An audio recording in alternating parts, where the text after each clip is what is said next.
The goal of this video will be to provide an overview of Stephen Nathanson's important paper, An Eye for an Eye.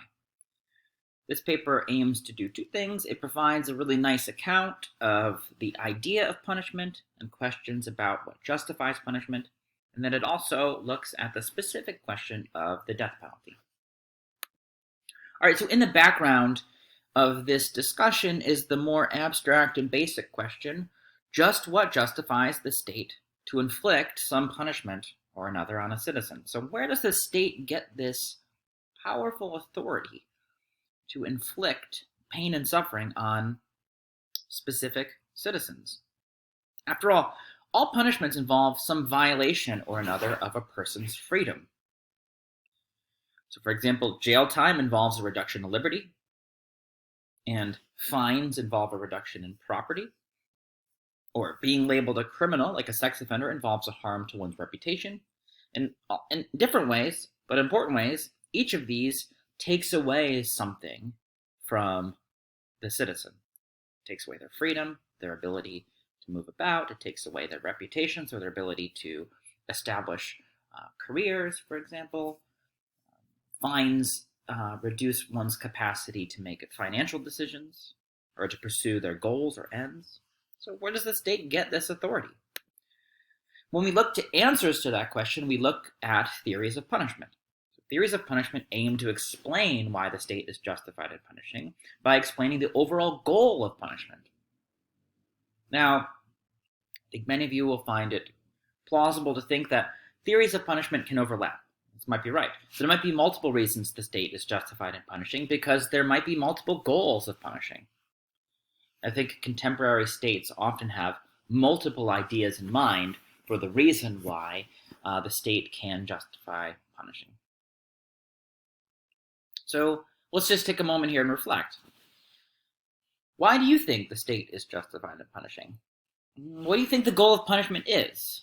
Here you might pause the video and kind of search your intuitions just to figure out what your initial gut sense is, because I think there's some real value in understanding what our standing views are on these matters.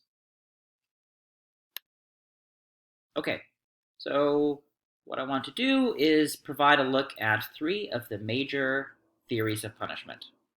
The first is called deterrence theory. Deterrence theory is a powerful theory of punishment. It's powerful in the sense that it's long played a role in explaining why the state is justified in punishing. And it says that the state is justified because punishment reduces or deters future instances of crime. So punishments can do this a couple different ways. Straightforwardly, it can deter punishment by reducing the autonomy of the wrongdoer. So if we have a criminal who has committed a crime, then, for example, a jail sentence literally constrains their bodily sovereignty. It constrains their ability to move about in the world. And so, therefore, it restricts their ability to commit that crime again. But punishment can also more indirectly deter crime by sending a message to potential wrongdoers that they will be treated similarly. So a lifetime jail sentence says to all other potential murderers that if they do the same crime, that they will suffer the same punishment, and that might deter them from doing so. Now we can ask the question hypothetically. Supposing that there weren't punishments, would more people commit crimes? If more people would commit crimes in light of a lack of punishment, then that would support the idea that at least to some extent, punishments do in fact deter crimes, because they prevent people from doing them. Now, there are some important objections to deterrence theory. For example, empirically, it might be that punishments don't actually deter crimes. After all, despite severe punishments, citizens still commit murder and other serious crimes. Now, one way of responding to this would be, of course, to say that even if it doesn't stop all crimes, maybe it deters some important percentage. So maybe the theory doesn't have to be perfect. If we can only justify deterrence theory when no crimes are committed, well, then the theory would be impossible. Importantly, the theory does assume that the possible wrongdoer is a rational actor and can make calculations about the benefits and harms of the crime versus the benefits and harms of the punishment. So it has a certain psychological view of wrongdoers, namely persons who have the capacity to reflect on their future and make decisions in light of it. But it might be that, especially in the case of significant or heinous crimes, that the wrongdoer can't make rational decisions about the future. And that might be partly what explains why they commit the crimes. A powerful philosophical objection, this third here, is that it's the wrong kind of reason. It doesn't really capture why the state is justified in punishing. And that's because whether the punishment of a specific person is justified will depend on the deterrent effect. And the deterrent effect will depend on the behavior of other citizens. So the deterrent effect is whether or not people respond to the punishment by avoiding committing crimes. But it might be the case that a punishment is justified independent of what other people do. And it might be justified independent of the public good achieved. It might be that punishment is about something else, like revenge or justice or retribution. Another important theory is that punishment is rehabilitative, or it's rehabilitation. So this is the idea that punishment is justified because it can rehabilitate the wrongdoer. Now, this theory reflects the notion that wrongdoers commit crimes as a result of some psychological, behavioral, or social challenge. Right? So the rehabilitation would aim at addressing the underlying cause of the crime. So the punishment should involve some process which seeks to address the challenge faced by the individual. So, at least at first glance, the kinds of punishments that will be justified under rehabilitation theory may be very different than the kinds of punishments that would be justified under deterrence theory, because they have slightly different goals. It reflects the idea that the goal of punishment should be to help persons become better citizens.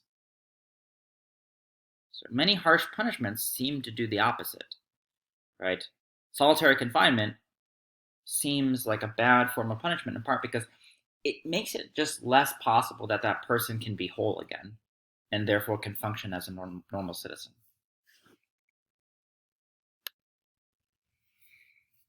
There are important objections to rehabilitation. Rehabilitative punishments seem to be at least possibly tantamount or equivalent to treatments. And if they're treatments, they confer a benefit rather than a harm. You might think that the goal of punishment is to inflict a harm on the wrongdoer rather than a benefit. But treatments benefit us. So if the punishment is a treatment, then the punishment is a benefit. And therefore, it would fail to be a punishment, at least as classically construed. It might also be that rehabilitation theories reduce the responsibility of the perpetrator for their crime by attributing it to some causal mechanism. So it draws our attention to other features about the person rather than their decisions or their volitions or their will. It says, for example, that the wrongdoer had a traumatic childhood, and this led to some psychological disturbance, and it's the psychological disturbance which led to the crime. And the rehabilitation wants to address the psychological disturbance which was caused by the childhood trauma, rather than addressing the free will of the agent who did the action. You might think that this reduces the overall responsibility of the person, because in some sense or another, it says that the person couldn't help but do it because they were caused to do it by the underlying cause, the underlying feature of their life which led to the psychological disturbance. We'll return to this question when we talk about free will later in the semester. Since criminals will be rehabilitated at different levels, a worry is that the theory justifies unequal punishments for the same crime. In other words, if I can be rehabilitated quite quickly, and it takes you longer to be rehabilitated, then my punishment will be shorter than yours. And this seems to violate a basic idea of fairness under law. This is the idea that when you commit a crime, you should be treated similarly to other people who have committed the same crime. In other words, the same crime is punished by the same methods or means. we don't give out random punishments for the same crime. Everyone is punished similarly. But under rehabilitation, we wouldn't be punished similarly for two reasons. First, the punishment would involve a specific form of rehabilitation, which might be different for each individual. And then secondly, it might take different levels of time. So the punishment would be of different lengths for the same crime. All right, and then finally we have retributivism. Retributivism is a very classic theory of punishment in the sense that it captures a very primitive idea of what punishment ought to do. Retributivism argues that punishment is justified because it serves the wrongdoer what they deserve as a result of what they've done.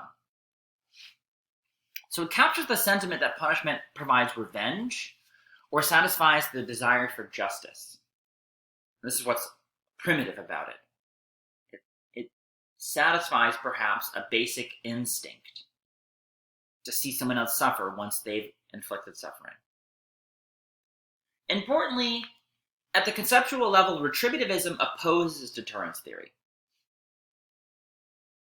because it's backwards looking, whereas deterrence theory is future-oriented. Deterrence theory says we're trying to make the future better. So we want to prevent criminals from committing crimes, and we want to deter potential criminals from committing crimes. That's the goal. But deterrence theory wants to right the wrongs of the past. It wants to balance the books of justice. It says something in the past happened, and that was a bad thing. We need to make up for that by inflicting a punishment. So on retributivism, punishment will be justified even if it doesn't deter any future instances of crime, because that's a separate conceptual matter.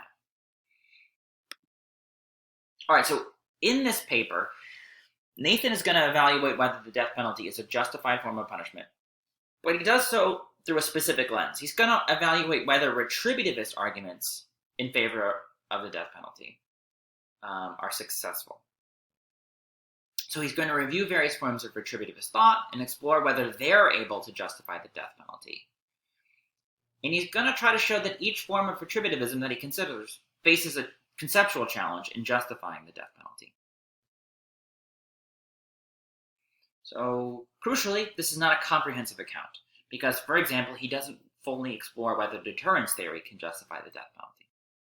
And he doesn't consider whether rehabilitation can justify the death penalty. Deterrence theory might, because you might argue that the existence of the death penalty does in fact deter potential wrongdoers. That would be an empirical matter. We could study that. It's not obvious that rehabilitation could justify the death penalty, since the death penalty eliminates the patient that rehabilitation aims to help, right? Now, you could make a metaphysical argument that the death penalty perhaps rehabilitates the soul of the wrongdoer and sets them up better for the next life. That's one strategy. All right, so in this paper, he considers three versions of a retributivist thought. Lex talionis, an eye for an eye, punishments should exactly match crimes. Then we have equal pain retributivism. Punishments should inflict as much suffering as the wrong, or the wrongdoing. Proportional retributivism. Punishments should be in proportion to crimes. So he's going to explore these theories in detail and evaluate whether they can justify the death penalty, which will be the next topic of this video. All right, so crucial to the understanding of retributivism as a general theory is the notion of desert, because all versions of retributivism share in common the view that the wrongdoer deserves the crime because of what they did. This is the general ethical idea of desert. This is the notion that it's fair or just when we get what we deserve. That there's some correspondence between what we get and what we've done. So hard work, effort, and success makes us deserving of specific rewards. When we put in the extra effort, we deserve the specific reward. The notion of desert is satisfied when we do in fact get the reward. Likewise, wrongdoing makes us deserving of punishments or other disadvantages. When we do something bad, we're deserving of some specific treatment. the notion of desert is satisfied when we do in fact get that treatment. So, lex talionis, or an eye for an eye. This is the most extreme form of retributivism, and it says that the wrongdoer ought to receive the exact treatment that they gave their victim. So there should be a perfect match. That's why it's eye for an eye. If you take someone else's eye, then you deserve to have your eye taken. And here's Kant explaining this version of retributivism. Kant was an eye for an eye retributivist. He says, any undeserved evil that you inflict on someone else among the people is one that you do to yourself. So whatever you do to others is how you ought to be treated. As we'll see later in the semester, this really reflects Kant's idea of right and wrong. So if you vilify yourself. If you steal from him, you steal from yourself. If you kill him, you kill yourself. So built right into this is a justification for the death penalty. You ought to receive the exact treatment that you gave your victim. So therefore, if you murder your victim, you deserve to be killed. Now, there are some conceptual benefits to this theory, at least tentatively, for it satisfies the desire for revenge. Many people do want that sense of justice or revenge built into punishment, and this would clearly do it. That might also be a criticism of the view, as we'll see. It also provides clear direction, because it tells you what to do. It's pretty obvious what the punishment should be. It should be exactly what the crime was. So there's no interpretive matter here that we need to review. But Nathanson has some very powerful objections. First, in the instance of some crimes, it will require the state to act barbarically and commit unethical actions. So, if the person commits the crime of torture, then the state will have to torture the wrongdoer. How can it be that the state is justified in doing unethical actions? And why would it be the case that the state could punish a person by doing the same thing that they did to someone else? If the thing is bad that they did, why should the state be able to do it? And do we really want to live in a state that does these kind of heinous acts?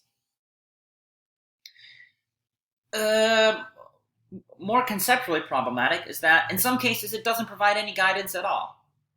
So how do we treat the polluter exactly as they've treated their victim? What would that mean? Would we pollute their house? Would we pollute their lungs?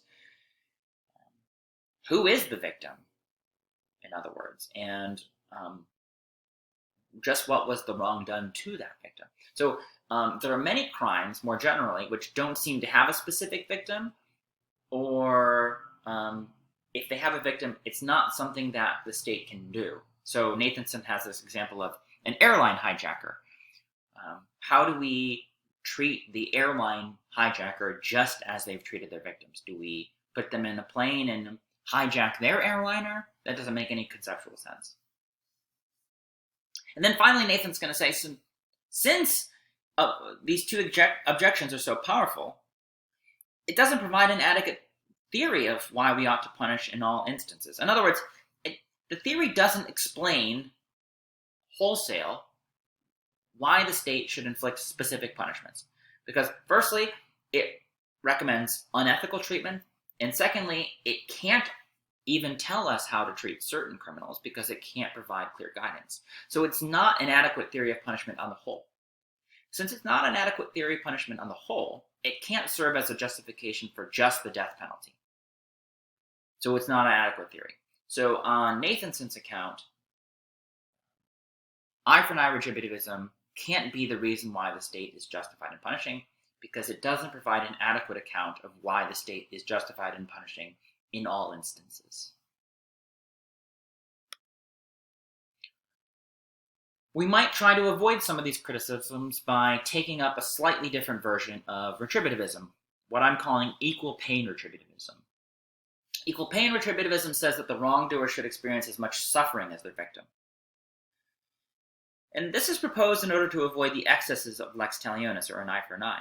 For it doesn't require the doing of prohibited action kinds, like burning the arsonist, because you don't have to do exactly to them as they did to their victim. Likewise, it might avoid the conceptual worry that lex talionis provides no guidance, for it doesn't require that we pollute polluters or hijack the airlines of airline hijackers.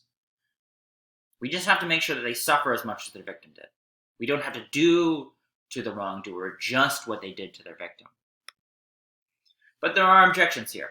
So, in the case of certain crimes, the theory still requires barbaric treatment in order to inflict sufficient pain. In other words, there might be no way to inflict as much suffering and pain as the victim experienced without treating the wrongdoer barbarically. And if we want to avoid the state treating citizens barbarically, then we can't satisfy the demands of equal pain retributivism. Since it won't always be clear just how much suffering a crime involves, this theory won't always provide adequate guidance. In other words, just how much suffering does pollution cause? And how do we quantify that? And then how do we inflict just that much suffering on the polluter? And we could apply that to all sorts of different kinds of crimes. So it doesn't really actually provide us the clear guidance we wanted. Equally importantly, since people have different pain thresholds, it'll require different treatment for the same kind of crime. In other words, if I have a higher tolerance to pain, which is to say I feel less pain, then in order for the punishment to inflict as much pain on me as it did my victim, the state will have to punish me more harshly than perhaps someone with a lower pain threshold. And so then we'd have the problem of treating criminals differently, even though they committed the same crime, and that would violate our sense of fairness about punishment. Now we get to the final view, proportional retributivism. This is basically the standard retributive view of the day, although equal pain and eye for an eye retributivist theories of punishment still exist in parts of the world. But, in many democracies, for example, proportional retributivism is the view, and it says that punishment ought to be in proportion with the crime. And really crucial is going to be this notion of what in proportion means and how we interpret it.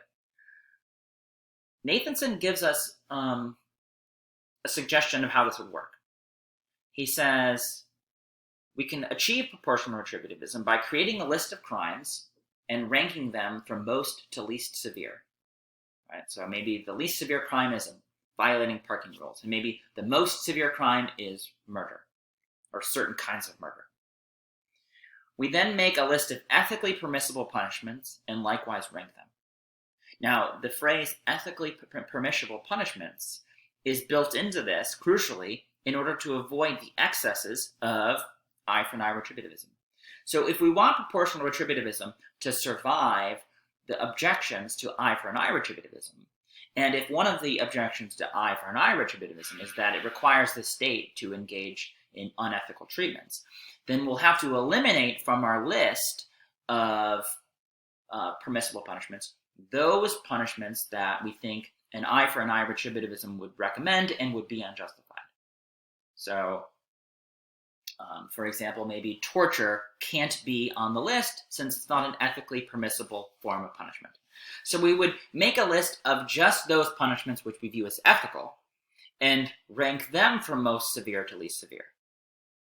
So, for example, we might say that the most severe crime is murder, and the most severe and ethically permissible punishment is a lifetime jail sentence. Right? So those would both be at the top of the list. And it would follow that a lifetime jail sentence would be proportionate with the crime of murder, because those would rank highest on each of our individual lists. And so then we could do the same thing with all forms of punishment and all potential crimes and match them up. And we'd have like a hierarchy or a list or a ranking. And that would be how we satisfy the demand of proportionality. The crime and the punishment being in proportion. Okay, so what does Nathanson think of this view? Here's his evaluation. He thinks it's the most legitimate retributive view, and one that plays a role in our thinking about punishment. And he thinks this because ultimately it does avoid some of the conceptual worries that we found with equal pain retributivism and eye for an eye retributivism. And he thinks, crucially, it does provide us a fairly systematic way of determining the type of punishment deserved, and avoids barbaric punishments, right? So it avoids having to burn arsonists, for example. But, and here's basically the punchline of his paper, since it doesn't require exact treatment, a legitimate version of proportional retributivism prohibits the death penalty. In other words, it's not necessary that proportional retributivism requires the death penalty, because after all, he sets it up specifically. You rank from most severe to least severe your punishments, and you rank from most severe to least severe your crimes, and you match them up. But crucially, when we made our list of punishments, we eliminated those that we thought were unethical. And it's perfectly plausible to imagine that we think that the death penalty ought to be eliminated because it's the state committing an unethical act. It's the state committing a killing. So the goal of this paper was to think about whether retributivist accounts could justify the death penalty. Nathanson lands on proportional retributivism as the most plausible version of retributivism. But in order for proportional retributivism to be plausible, it has to avoid the worst excesses of equal pain and eye for an eye retributivism. And by avoiding those worst excesses, it seems to eliminate the need to have the death penalty. In other words, it doesn't have to justify the death penalty. It doesn't show why the death penalty must be utilized.